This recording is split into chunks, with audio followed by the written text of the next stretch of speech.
We good to go, Josh? Yeah, pretty much. I'm recording a backup. Oh, I finally resolved my giant annoyance with the PS4 controller, which is that stupid blue light bar that's always on. Yeah, you can turn that off. Not on the PS4. You can make it dim. But you can never turn it off entirely. So I got some electrical tape, and I taped the front of the controller. Josh, you know, they're not going to webcam the bottom of your TV. Wait. Didn't we get past this? Well, yeah, we killed the thing, and then we ran back here, and I admonished my horse for not helping, and you thought I said, we in the room at some point? That was the end. Can you imagine that was way evil back genius at Sony puts, like, webcams inside the controller lights? Like, they'll never notice the light's there, and just, like, they go through they're millions just used of hours to it. of footage of just the TV, and they're like, we're fucking idiots. I mean, it's exactly the opposite, though. It's not that there's a webcam in it, it's that the stupid PSVR stuff uses, and the PlayStation Eye thing, the little webcam, uses the light bar to track where the controller is for some games, so... Wow, that actually makes a lot of sense. Yeah. Way to ruin the joke. You better have been recording during that. I am. I'm just... I'm going to our damn videos to find out if we got further than this, and I didn't notice. No, the last one ends with... I just want to see the damn video. European... No. We didn't have proof of Josh ruining the other joke, so we need proof of this one. Okay, that's it. We have not gotten past this spot. So, okay. Was this the start of the episode? Are we going here? Yes. Why wouldn't we be? Yeah, alright, let's do this. Fine. Oh, look, a corruptor. I'm gonna take some frustration out on this corruptor here.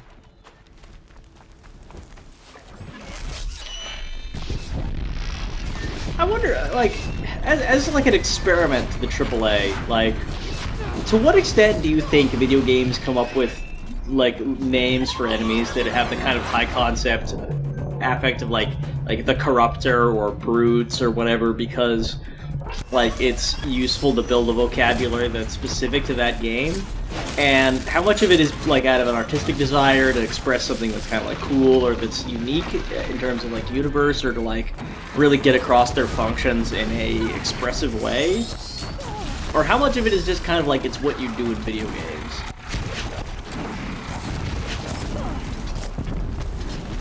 I should probably switch to armor that fits me better for this. Because, like, when you say, honestly, like... Go ahead. Go ahead. Well, I was just going to say, I would assume that I forgot I was totally out of health supplies. Oh yeah, that did happen. We did kind of use all of them. These days, a lot of it is probably tied to a desire for world building, but historically, I think a lot of it is just being able to discuss how certain game elements behave. That's so you true. give those things names so that you can more easily discuss what their abilities are, how you're planning to use them as a game designer, that sort of thing. Yeah, I'm not sure about this, but I always sort of initially got the impression that a lot of games like Monsters gathered names not because even the developers named them, but as a way to, like, develop a community between, like, players and the reviewers.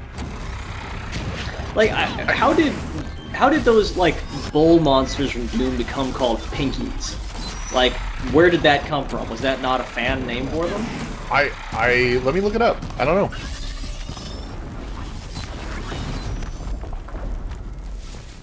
Because it's like, you know, I know this seems like a bit of an odd question to ask, but it's just that, you know, Josh said the word Corruptor back then, or somebody did. And it suddenly occurred to me, like, that's a very video game name for something. Do you think they named it... Maybe this was said in the conversation, I really wasn't paying that much attention to it, but do you think they named it that because the names of these things are like the names given by the cultures following the apocalypse, are supposed to be simple, and it just happened to be a really good video game name? Or do you think they named it first, like in concept art, as like, oh, this is the enemy that corrupts stuff, even though it doesn't actually do that on screen ever? And then that name stuck. So the Pinkies are officially known as demons, just straight up demons. Pinky and Pinky Demon is apparently Pinky and Pinky Demon are apparently internal id Software staff terminology that sort of percolated its way out to the rest of the world based on their own internal discussion of the characters, the monsters. And then there's also something, and this is what's really weird, demons and specters are also sometimes collectively called, quote, pigs, unquote. This word is used in more than 100 Compet N submissions. So way back in the day, before they really had a solidified name for all these monsters, some people were calling them pigs. So that makes a lot of sense. They're pig and they're pink and porcine. So it's weird to me because, like, that means that Pinky is the unofficial but still kind of official name for them.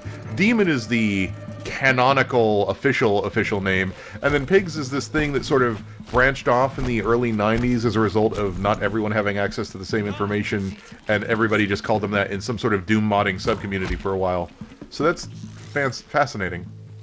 Except one thing is that actually Pinkies are the official name for them in Doom 2016. Like they're named Pinkies in the Codex, basically. Yeah, I'm looking at the Doom wiki, so I'm looking at, like, Retro Doom. They do mention that in development of Doom 3, the monster was called specifically Pinkies. So by Doom 3, the name Pinky had stuck. Which is ridiculous, because in Doom 3, they're, like, off-white. They're, like, French vanilla colored. The wiki makes note of the fact that they were grayish in color rather than actually pink, even though everyone in Doom 3, working on Doom 3, called them Pinkies. Try to run. What do you think of the monster design in Doom 3? It's cool, biomechanical, which keeps in with sort of the cyber demon themes. I don't think there was enough bio horror and body horror, but there was a cool mix of sort of cyber, I don't know, cyber violence, for lack of a better phrase of that aesthetic. What was I going to say? Oh, for another example of a character name that's stuck out of nowhere that bothers me, Barneys.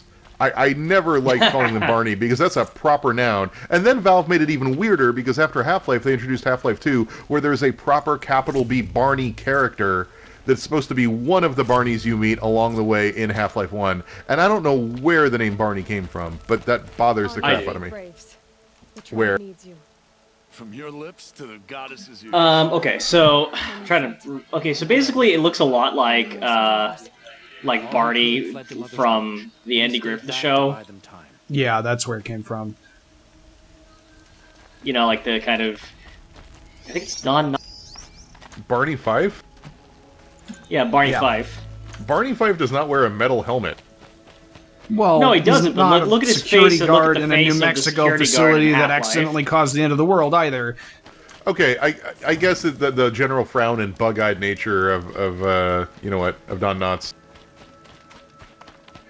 Also, he became like his own official, like actually a Barney character with Blue Shift, and then they made another guard character named Otis to stand-ins because they couldn't just have like a million Barneys running around. And, oh, by the way, you're also Barney. I just got that. What? Got what? Oh no, Karst. I still don't get it. What am I not getting? Otis is the town drunk in the Andy Griffith show. I feel like these references would mean more if I had ever watched the Andy Griffith show. Which I guess is sort of sacrilege as someone who lives in North Carolina. Which was... You know, it ain't a bad show. Yeah, I was about to say... It gave birth to Ron Howard! It did, yeah.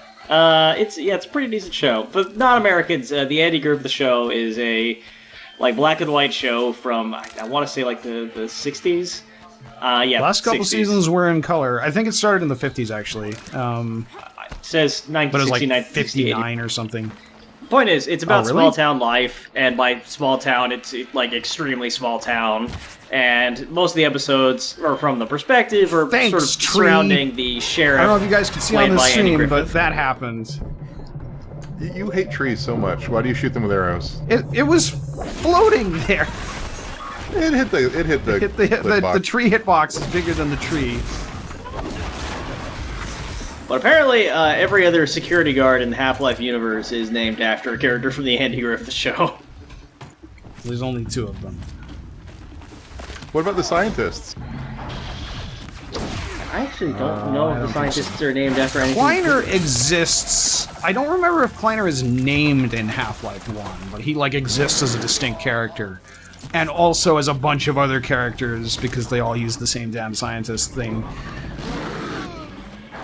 We're not even fighting corrupted wildlife. These are just random bloke Yeah, what are you doing here? beasts. Well, I shot a tree and I got really mad and then this happened. Aren't we supposed to be working our way back to the We mom are. hut? The mom I don't know what else to call it. Is it the new pizza franchise, Mama's Hut? There's probably a better way to phrase it than that, but the matriarchal nest. I don't know what. If you're working your way back to the. I don't know what to call it. Spawning pit. The place where the old ladies rule the world. I don't know what you call that. Matriarchy. Making some good progress here, Chris. Well, I Tell was us more. like still thinking you were talking about old TV shows, and I thought you were talking about the Golden Girls. I was like, well, I mean, yeah, I guess that's the show where old ladies rule the world.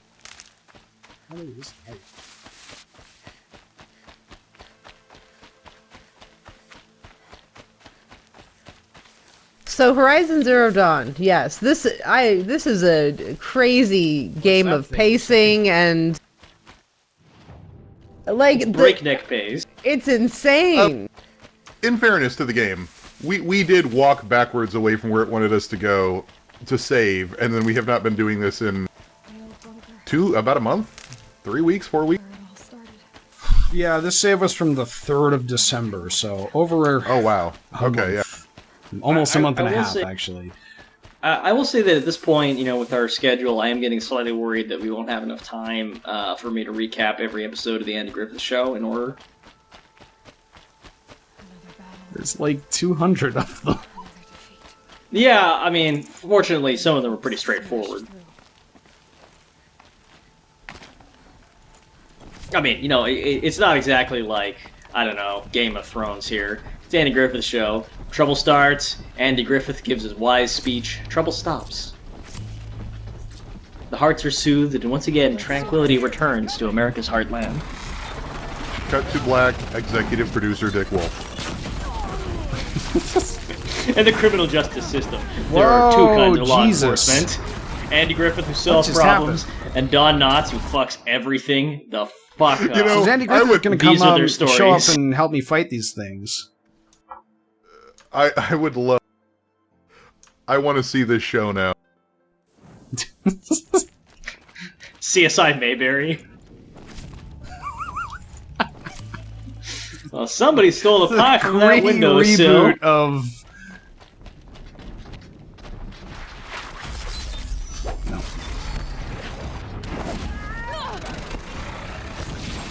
It looks like this case is about to Why get don't we just freeze very everything? complicated.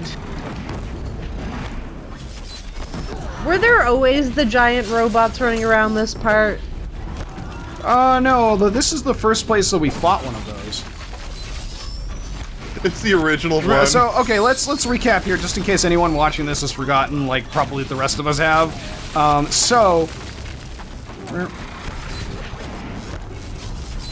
We got captured in the prior exposition dungeon, and Helis, aka Crispin Freeman, doing a Crispin Freeman voice, brought us up and said, like, hey, so, just to fuck with you, I sent a whole army to go kill, your village and wipe out the Nora in the Sacred Land, and, so that's why all this stuff is here. But also, it turns out that we have to we got the Alpha Registry, which we need to access the door that was locked at the very beginning of the game inside the Sacred Mountain. So we have to go here anyway. So you know, I'm not saying we wouldn't be here if we didn't have to go through that door, but I mean, it's one of those writing conceits that, like, you need the character to go there, so everybody, all the important things are happening at the important place. yeah.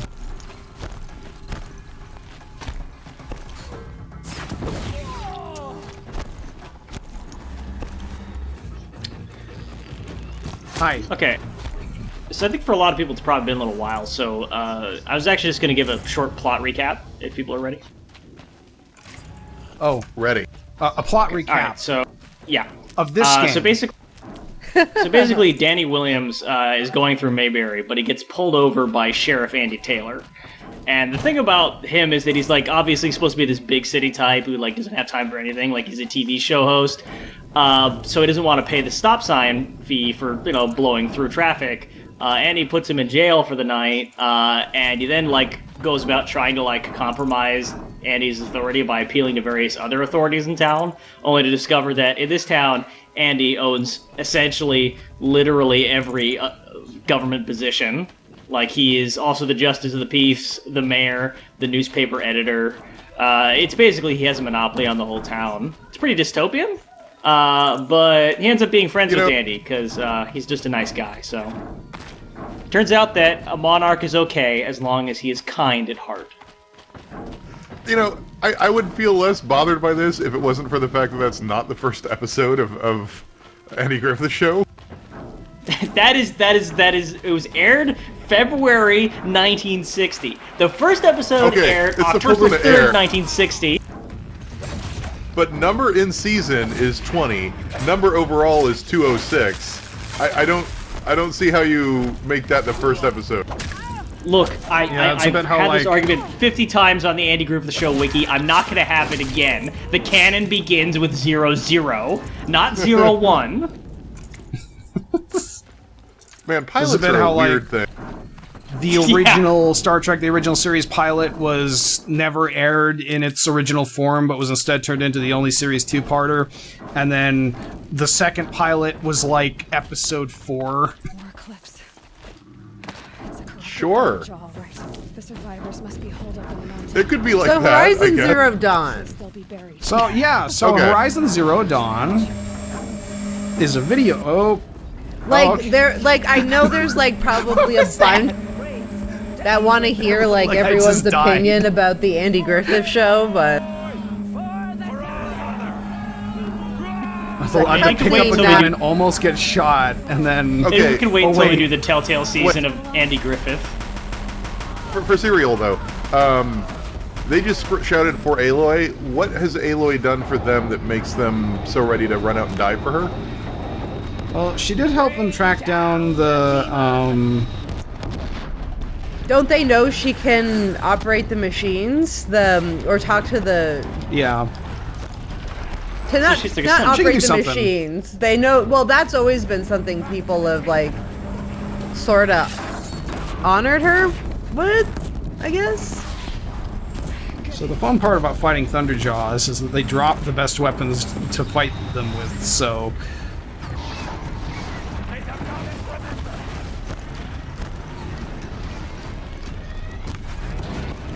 it's a bit like if the hardest enemy in Monster Hunter, like you could also just like shoot off one of its claws and then smack it with it.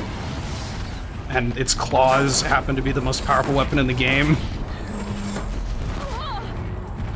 There's got to be a Resident Evil boss where you can do that. Ah. I can't get past the corpse of the Thunderjaw to shoot these guys with this oversized disc launcher. Hi. I know we've said this before on the show, but I Oh, do shit. love that it is basically a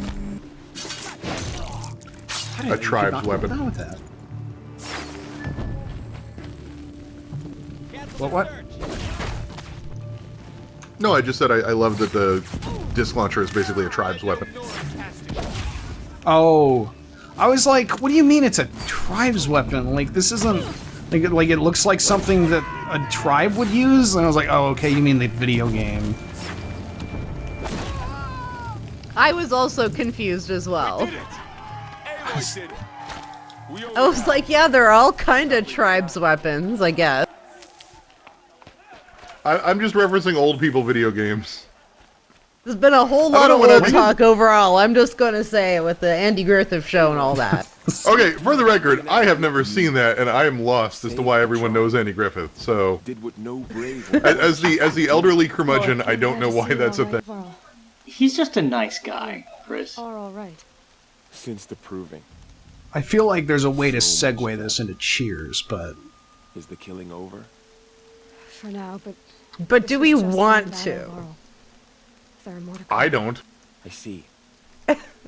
So long as we come on, guys, we're coming to the most important fucking sequence in the game. Let's talk about Okay. it. Yes, sure. How many survived the